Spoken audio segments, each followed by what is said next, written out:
As far back as I can remember, I always wanted to be a gangster. This movie is so smooth.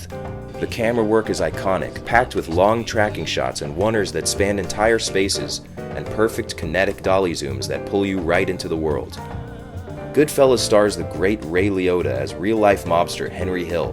Hello, I'm Hank Hill. Clogged toilets are a serious issue that affects everyone. No, Henry Hill. But he's not the only star here. We got Jimmy 2 times. Who got that nickname because he said everything twice, like... I'm gonna go get the papers, We got Joe Pesci as Tommy, the short-fused gangster. Funny how? I mean, what's funny about it? Tommy, no, you got it all wrong. Oh, Anthony. And Robert De Niro as Jimmy 1 times. Ladies and gentlemen, brace yourselves. Robert De Niro. Ray Liotta was made for this role, and he used every second of screen time with maximum efficiency.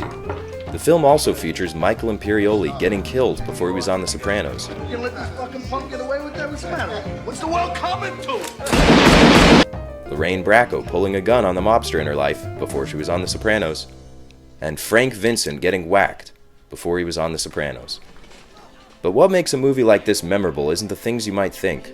Sure, the violence is fun, but when I think of Goodfellas, I think of Paul Sorvino chopping garlic in prison.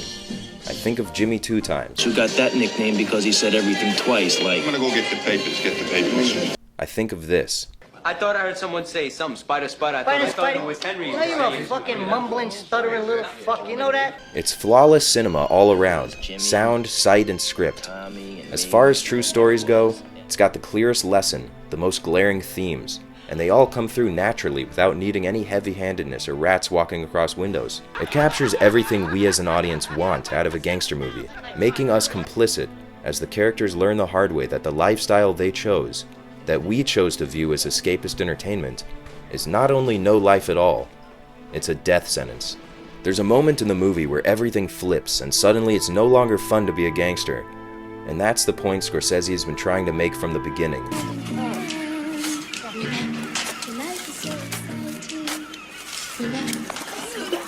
There's a surprise Sam Jackson cameo deep into the movie that doesn't last very long, and then Tommy thinks he's getting made.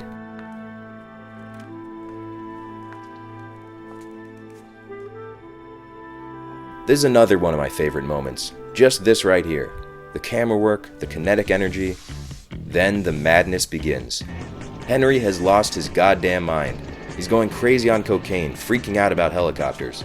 I had to drop off some guns at Jimmy's to match some silencers he had gotten. Had to pick up some new Pittsburgh stuff for Lois to fly down to some customers I had near Atlanta. And by the end, you don't know who you can trust. With the flip of a switch, the glamorous life of a gangster becomes a complete and utter nightmare. And ultimately, as is always the case with great cinema, not another word needs to be said. I'm an average nobody. Get to live the rest of my life like a schnook. Thanks for watching. Remember to subscribe if you want to see more content like this. And check out some of these other rankings of the industry's top directors. See you next time, and remember. Yeah, my mom has a food podcast, and she's like a big, Italian mook, and she had never seen that. So it blew her mind. She's like, I thought this was like a bloody gangster movie. I'm like, no, it's Scorsese. There's attention to detail.